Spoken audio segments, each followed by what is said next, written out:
동아 안녕하세요. 오늘 내용은 운동 후 단백질 섭취 한계 요거에 대한 실험입니다. 이게 25g을 먹인 굿과 100g을 먹인 군을 테스트를 한 거예요. 근데 조금 놀라운 결과가 있습니다. 자, 바로 들어갈게요. 요 실험이 사실 많이 반복되지가 않아요. 왜 반복되지가 않냐? 요거 까다로워요, 실험이. 까다로워. 동위원소 표지도 해야 되고 그 다음에 근생검 합니다. 근육을 찢은 다음에 분석을 합니다. 그러다 보니까 이 실험 자체가 사실 지금 여태까지 몇 개 안 됐어요. 몇 번 안 됐어요, 이런 실험들이. 그리고 N수도 되게 적어요. N수도 되게 적어. 사실 여기서도 36명이에요, 총. 근데 이거를 이제 세 군으로 나누다 보니까 12, 12, 12인데 이거 실질적으로 뭐 다른 쪽 바이오 쪽 하시는 분들 보면 야 이게 무슨 실험이냐라고 하실 수 있는데 야, 이거 어쩔 수 없어. 그거는 이제 연구의 리미테이션입니다. 이게 제한점이에요. 연구의 제한점입니다. 그렇고 일단은 내용을 보면 어떻게 실험을 했냐면 야 이거 동위 원소를 이거 매겼어요. 그래서 동위 원소가 이게 그러니까 표시가 된 거예요. 그러니까 요거 표시를 한 거야. 그러면 어떻게 되냐? 요거를 먹었을 때 이 단백질들이 우리 몸에서 어디로 갔는지 알 수가 있죠. 요 실험 방법이에요. 근데 이거를 혈액만 한 게 아니라 근육을 찍고 확인을 한 거예요. 12시간 동안 그래서 4번에 걸쳐서 이렇게 실험을 한 거고 그리고 웨이트 트레이닝 후 운동 후 단백질 먹고 이렇게 실험을 한 겁니다. 일단은 우리가 알아야 되는 게 우리가 단백질을 먹었어요. 단백질을 먹고 만약에 얘네들이 흡수가 안 되면 대변으로 나옵니다. 그리고 흡수가 된 다음에는 우리 몸에 이제 혈중으로 돌아다니다가 아미노산 풀에 저장이 돼요. 저장이 돼서 얘네들이 이제 동화돼서 내 체단백질로 저장이 되느냐 아니면 소변으로 배설이 되느냐 요거예요. 근데 우리가 기존에 생각했던 거는 어땠냐면 우리가 이거 조금 이미지를 크게 갖고 올까? 단백질 섭취를 많이 했을 경우에는 우리 몸에서 동화대사로 쓰이는 거는 결국에는 한정적이다. 그렇기 때문에 산화율이 늘어난다. 이 동화대사는 수렴하고 산화율은 기하급수적으로 늘어나고 그렇다라고 생각을 했던 거예요. 우리도 그렇게 생각을 했잖아. 그러다 보니까 한 번에 단백질을 많이 섭취했을 때 근합성 정도는 안 올라가고 결국에는 걔네들은 쓸데없이 다 배설이 된다. 혈중으로 돌다가 근데 그래서 이번에 했던 실험은 그럼 얘네들이 진짜로 어디로 가는지 이거를 표적을 한 다음에 실험을 한 거예요. 그래서 25g이랑 100g이랑 좀 진짜 많죠? 100g 이렇게 한 거예요. 이렇게 했을 때 야, 거 봐라. 어차피 먹으니까 이게 배설이거든요. 이거 결국에 나가는 거. 어차피 나가지 않냐. 근데 보니까 동면중리 이게 우리가 생각했던 거는 어차피 흡수가 빨리 되니까 한 번에 팍 나가는 거 아닌가요? 그 다음에 이렇게 돼야 되는 거 아닌가요? 이게 천천히 나가네요. 그리고 야 이거 보니까 단백질들이 올라가네요? 12시간 동안?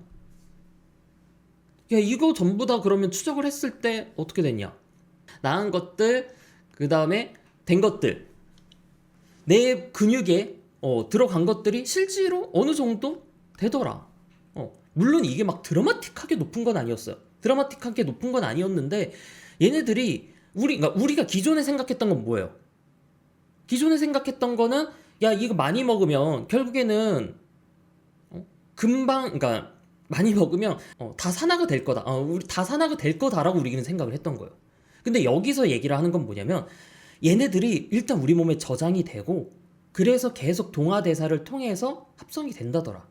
그러니까 우리는 계속 혈중 아미노산 농도에 너무 집착을 했던 거예요. 근데 그게 아니라는 거지. 그러면 얘네들이 뭐라고 얘기를 하냐면 기존의 연구들은 짧았다. 너무 그 실험 시간이 너무 짧았고 양도 적었다. 기존에 했던 연구 얘를 아예 대표적으로 잘못된 연구라고 얘기를 해요.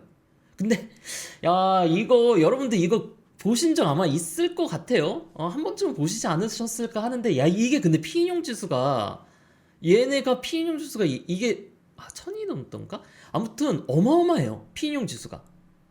그러니까 이 실험 가지고 우리가 여태까지 떠들었었어요. 20g이랑 40g이랑 차이가 없다더라. 통계적으로 차이가 없네. 그거를 우리가 진짜 몇십 년을 떠들었는데, 몇십 년? 십몇 년을 떠들었는데 이거를 반박을 해버린 거예요. 반박을 한 거야. 물론 얘가 2009년에 나왔던 문헌인데 그 이후에 나왔던 문헌에서도 살짝씩 반박을 했어요. 야, 20g 먹인 것보다 40g 먹인 게 더 낫던데? 더 낫던데? 너네 N수도 적고 이거 계란으로 했잖아. 에그 프로틴으로 했잖아. 야, 이거 실제로 하니까 유청 단백질로 하니까 일단 근합성 정도는 더 높던데? 그리고 작년이었죠? 작년 초에 작년 1월 달에 나왔던 문헌에서 여기서도 카제인가 웨이를 먹였을 때 근합성 정도라든지 미토콘드리아 이제 생합성이라든지 이런 것들도 차이가 없던데? 이게 여기서 얘기했던 거는 결국엔 뭐였냐면, 많이 먹었을 때 그 산화율이 높아지기 때문에 그렇게 많이 먹을 필요는 없다 였었거든요. 근데 그게 아니던데? 라고 하면서 반박을 했어요. 이번 연구에서. 그러니까 산화율은 올라가진 않아. 결국에는 얘들을 어떻게 해서든 쓰인다라는 거야. 쓰이더라. 합성되잖아. 근육으로 들어가잖아. 근육으로 들어가잖아. 그러면 이제 그 얘기가 나올 수 있어. 동면중님, 요거 잠깐. 요거 밀크 프로틴이잖아요. 느린 흡수잖아요. 이거 그래서 그랬던 거 아니에요? 근데 여기서 그러니까 이걸 반박했던 게 이제 요거였었어요. 느린 흡수랑 카제인이랑 어떻게 보면 산화율은 별로 차이가 없다더라. 여기서도 되게 넉넉하게 줬어요. 45g 줬어요. 45g 줬으니까 이게 얘들 길게 실험을 했어요. 보니까 차이가 없다더라. 오히려 수치적으로, 그러니까 통계적으로는 차이는 없는데, 삐삐라서 통계적으로는 차이는 없어요. 근데 수치적으로 봤을 때는 조금 더 높죠, 웨이가? 그렇다더라. 그래서 여기서 알 수 있는 건 뭐냐면, 우리가 운동 후에 단백질 섭취를 한 번에 많이 했을 때 걔네들이 결코 다 소변이죠. 우리 똥이 아니에요. 죄송해요. 대변이 아니에요. 우리 몸에 일단 흡수는 다 되죠. 흡수가 된 다음에 전부 소변으로 나가는 건 아니더라. 그래도 얘네들은 근육에 저장이 되었다가 쓰이더라. 물론 이게 이 100g이 25g을 4번 먹인 것과 어떻게 차이가 있느냐라든지 이런 것들에 대해서는 사실 잘 몰라요. 그리고 이게 맥시멈 100g인지도 사실 몰라요. 그러니까 물론 연구의 한계점이라든지 그런 것들이 여러 가지가 있어요. 그럼에도 불구하고 이게 보통 이게 두 가지의 이레귤러가 있었어요. 반박이 있었어. 그러니까 기존에 있었던 학설을 반박을 하는 두 가지 내용들이 있었어요. 하나는 간헐적 단식이었죠. 이게 이 내용이 맞다라고 하면 간헐적 단식은 딱 제한된 시간만 먹는데, 그러면 어차피 합성할 수 있는 시간이 짧은데 요거 아니지 않아? 가 하나가 있었고, 두 번째는 인류 역사상 봤을 때, 인류 역사상은 아니죠. 그러니까 우리가 포유류라든지 다른 이제 육식 동물을 봤을 때 걔네들이 인간처럼 딱딱딱딱 먹어요? 그건 아니죠. 그럼에도 불구하고 걔네들도 근합성을 해요. 그런 것들을 봤을 때 이거를 규칙적으로 먹어야만이 근합성이 되는 건 아니더라. 분명히 우리가 다량 단백질을 섭취를 했을 때 요거를 우리가 효율적으로 저장을 해서 그 다음 근합성으로 지속적으로 쓰일 것이다라는 그 내용을 실험을 한 내용이에요. 그러다 보니까 물론 요거와 요 네 번에 나눠서 25g을 네 번에 나눠서 먹은 거와 이제 효율적인 이제 근합성 정도의 차이라든지 이런 것들은 사실상 몰라요. 그 다음에 아무래도 N수라든지 그 다음에 이런 근합성 같은 경우에는 뭐 젊은 남자든지 아니면 이제 근육량이 적은 사람이든지 이런 것들에 대한 차이라든지 이런 것들도 분명히 있어요. 분명히 있다 보니까 그래도 그거를 최대한 통제를 하려고 이 실험에서는 이제 실험군이라든지 그런 것들을 잘 조절을 하긴 했는데 그런 것들의 한계점은 있다.